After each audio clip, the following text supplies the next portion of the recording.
Günlük hayatımızda karşımıza çıkan ya da meraktan da olsa baktığımız, dikkatimizi çeken kripto para terimlerinden en çok kullanılan 100 tanesini sizler için derledik ve hazırladık. Süre sorununu da göz önünde bulundurarak 100 adet terimi ikiye böldük ve 50'şer adet terimi 2 video halinde sizlere sunmaya karar verdik. Birinci videomuzda 50 kripto para terimi sizlerle. Herkese iyi seyirler dileriz. 1. Bitcoin. İlk üretilen kripto paradır. 3 Ocak 2009'da Satoshi Nakamoto tarafından ilk bloğun oluşturulmasıyla 50 adet Bitcoin kazılmış ve sonrasında devam etmiştir. 1 adet Bitcoin 100 milyona kadar bölünebilmektedir ve en küçük birimi Satoshi olarak adlandırılır. 2. BTC. Bitcoin kripto parasının kısaltmasıdır. 3. Blok. Yapılan işlemlerin kayıt altına alındığı ve hash algoritmasıyla korunduğu veriler topluluğudur. Bitcoin'de teorik olarak 10 dakikada bir yeni bir blok madencilik yoluyla blok zincirine eklenir. Blockchain. Türkçe'ye kayıt zinciri olarak çevrilmiştir. Her blok kendisinden önce gelen bloktan referans alarak yani hash alarak yeni bir blok oluşturur ve bir sonraki bloğa eklenir. Bu şekilde birbirine bağlı bloklardan oluşan kayıt teknolojisine blockchain denmektedir. Block reward, blok ödülü. Yeni bir blok yaratmayı ilk başaran madenciye verilen teşvik ödülüdür. Madenciler yeni bir blok oluşturmak için özel bir hash ararlar ve bulduklarında bu hash ile yeni bir blok oluşturur ve oluşan bu yeni blok sebebiyle sistem bloğu oluşturan madenciyi ödüllendirir. Bitcoin'de bu ödül 50 Bitcoin olarak başlamıştır ve her 210 bin bloktan sonra blok ödülü yarılanması adı ile miktar yarılanmaktadır. 50 Bitcoin ile başlayan bu ödül yakın tarihte üçüncüsü gerçekleşen blok ödülü yarılanması ile 6.25 Bitcoin'e kadar düşmüştür. Altcoin. Bitcoin'den sonra çıkan tüm projelerin kripto paralarına verilen ortak addır. Alternatif coin kelimesinin kısaltılmasıdır. Public Key. Kripto para ekosisteminde ödemelerinizi almak için kullandığınız adrestir. Günümüz bankacılık sistemiyle açıklamak gerekirse IBAN numaranız gibi düşünebilirsiniz. Public Key yani adresinizi karşı tarafa vererek ödeme alabilirsiniz. Private Key, özel anahtar. Bir kripto cüzdan oluşurken ekosistem tarafından size verilen ve varlıklarınızın sahipliğini ispatlamanız için kullandığınız size özel şifrelerdir. Bu şifreler alfanümerik olabildiği gibi geliştirilmiş cüzdan özellikleri sayesinde birbirinden bağımsız 12, 18 ya da 24 kelimeden oluşabilmektedir. Bankholder. Büyük miktarlarda kripto para tutan bir kişiye denir. Hash.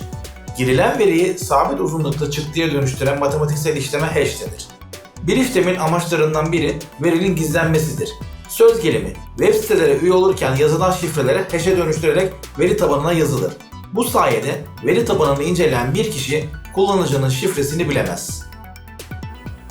Mining, madencilik. Blockchain teknolojisi ile iş ispatı algoritmasında çalışarak kripto paralar için arzı yaratmak ve devamlılığı sağlayabilmek adına yeni bir blok bularak coin ağzını sağlama işlemine kripto para dünyasında madencilik denir. Cryptocurrency, kripto para. Matematiksel hesaplamalar yöntemiyle üretilen kriptografi, şifreleme altyapısına dayanan dijital para. Difficulty, zorluk. Blok üretmenin ne kadar süreceğini belirleyen değerdir. Zorluk derecesi kripto para protokolünün yazılım evresinde belirlenir. Örneğin, Bitcoin ağı teorik olarak 10 dakikada bir bloğun oluşması şeklinde tasarlanmıştır. Bu standardı koruyabilmek için kendi içinde otomatik olarak zorluk seviyesini ayarlar. Basit bir dille anlatmak gerekirse difficulty, zorluk, ağa katılan madenci sayısı arttıkça Bitcoin madenciliğinin daha da zor olması anlamına gelmektedir. Crypto Exchange, kripto borsası.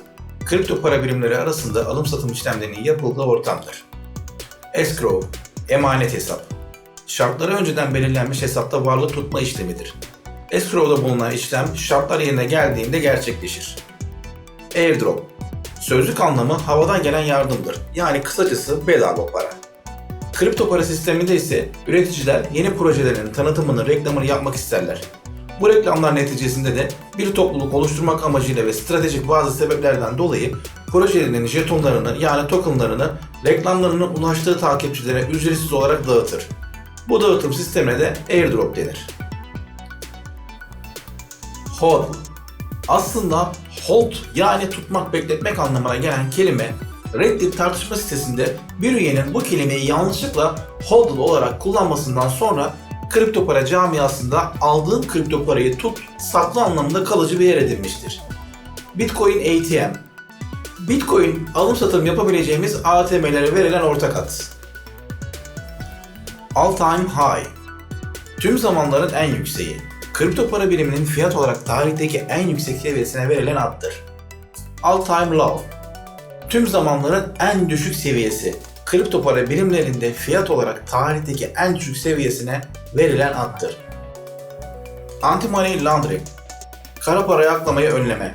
Bir dizi uluslararası yasa, kripto para birimleri yoluyla para aklayan suç örgütleri veya şahısları sınırlandırmak ve durdurmak için getirmiş olduğu kurallar silsilesinin tamamıdır.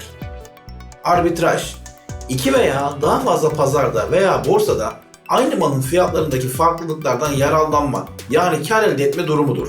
Mesela X borsasında Ethereum 5000 dolar iken Y borsasında 5200 dolar olabilir. Bu fiyat farkından yararlanıp kar elde etme işine arbitraj denir. Satoshi. Bitcoin'in 100 milyonda biridir. Bag. Çanta. Belirli kripto para biriminin önemli bir miktarının bulundurma durumuna çanta denir. Key-lost. Şifre, anahtar kaybetme. Blockchain kripto para ekosisteminde private key'ler tek yönlü bir fonksiyona sahiptir ve sadece size özel oluşturulur ve bir kopyası daha tutulmaz. Bu sebeple bu özel şifrenizi kimseyle paylaşmadan saklamalısınız. Şayet bu şifreyi unutursanız ve kaybederseniz sahip olduğunuz kripto varlıklara bir daha asla ulaşamazsınız. Ayrıca bu konuda tüm sorumluluk size aittir ve size yardımcı olabilecek bir kişi ya da kurum yoktur. 1. Ayı. Ayı piyasası genellikle piyasaların karamsar durumda olduğu, fiyatların uzun bir süre daha düşüş trendinde olacağı beklentisinin olduğu durumlarda kullanılır. Bear Trap. Ayı tuzağı. Bir kripto para biriminin fiyatını değiştirmeye amaçlayan bir grup tarafından yapılan manipülasyondur. Aynı anda aynı kripto para birimini büyük miktarda satarak fiyatı düşürürler ve piyasadaki diğer oyuncuların ellerinde bulunan kripto paraları düşük fiyattan satmasını sağlarlar. Piyasa istedikleri seviyelere indiğinde tekrar piyasadan satıştaki kripto paraları en alt seviyeden toplarlar. Block high, blok boyu. Blok zincirinde söz konusu bloktan önceki blokların toplam sayısı olarak düşünülebilir. Balon. Piyasa katılımcılarının kripto para fiyatlarına ani ve artan talepler sebebiyle normal değerlerinin çok üzerine çıkardıkları bir durumdur. Ani ve yüksek talepler sebebiyle fiyatların gerçekte olması gereken değerin çok üstünde olmasından sonra genellikle pazar düzeldikçe hızlı ve keskin bir düşüş izlendiği gözlemlenmektedir. Bug bounty, hata ödülü. Bilgisayar kodundaki açıkları ve sorunları bulmak için önerilen bir ödüldür. Blockchain ekosisteminde bir blockchain topluluğunun bir borsa veya bir cüzdan firmasının yazılımlarındaki potansiyel hataları bulan ve bu açıklarını kapatması için bilgilendiren kişilere verilen ödüldür. Boğa. Boğa piyasası, bullish market, piyasanın yükseliş trendinde olduğu yani fiyatların iyimser bir ortamda seyredeceği ve yatırımcıların kripto para alımına geçeceği dönemdir. Coin burn, coin yakmak. Bir kripto paranın belli bir miktarının geri döndürülemez yani kullanımda olmayan bir adrese gönderilmesiyle dolaşımdan kaldırılması durumudur. Cold storage, soğuk depolama. Kripto paraların çevrim dışı depolanması, donanım cüzdanlar, USB'ler, çevrim dışı bilgisayarlar veya kağıt cüzdanlardır. Cold wallet, soğuk, çevrim dışı cüzdan. Offline yani internet bağlantısı olmayan ama gerektiğinde bağlanabilen cüzdan, kağıt cüzdan veya hardware donanım cüzdanlardır. Cryptojacking. Casus programlar yardımıyla kişilerin haberi ve izni olmaksızın bilgisayarlarının kripto para madenciliği için kullanılması olayıdır. Deflasyon. Genel olarak piyasada fiyatların belirli bir zaman aralığında sürekli düşüş göstermesi durumudur. Confirmation. Konfirmasyon. İşlemlerin blockchain ağı tarafından doğrulanması işlemidir. Blockchain ekosistemini kısaca şöyle özetleyelim. İsteyen, herkesin dahil olabileceği ve kendine bir kopyasını aldığı kayıt defterine yapılan işlemleri kaydedip doğruluğunu onayladığı bir sistemdir. Blockchain teknolojisiyle alakalı daha detaylı bilgi almak isteyen arkadaşlar, kanalımızda bulunan Kripto Para Nedir başlıklı videoyu izleyebilirler. Açıklama bölümünde videonun linkini bulabilirsiniz. Kriptografi.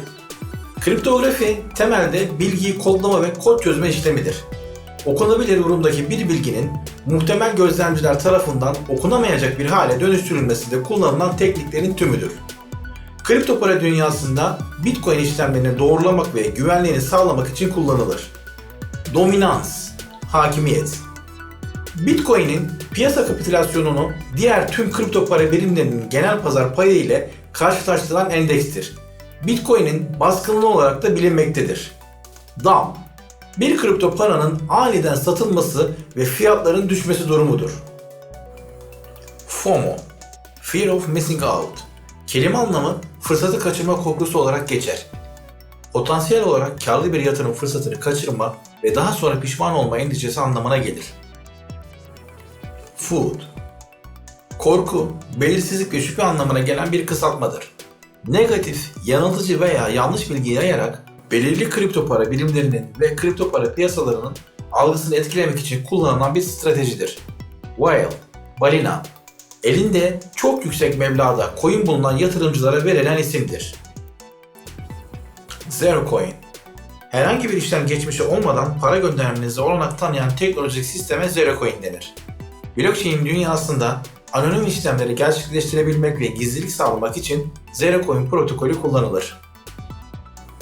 ETH, Ethereum altcoin'ine ait kripto paranın kısaltmasıdır. ADA, Cardano altcoin'inin kısaltmasıdır. BNB, Binance Coin adlı altcoin'e ait kripto paranın kısaltmasıdır. DOT, Polkadot altcoin'ine ait kripto paranın kısaltmasıdır. LTC, Litecoin altcoin'ine ait kripto paranın kısaltmasıdır. Link, Chainlink altcoin'ine ait kripto paranın kısaltmasıdır. Kripto para terimleri videomuzun ilk bölümünü izlediğiniz için teşekkür ederiz. Videomuzun ikinci bölümünde görüşmek üzere. Sağlıcakla kalın.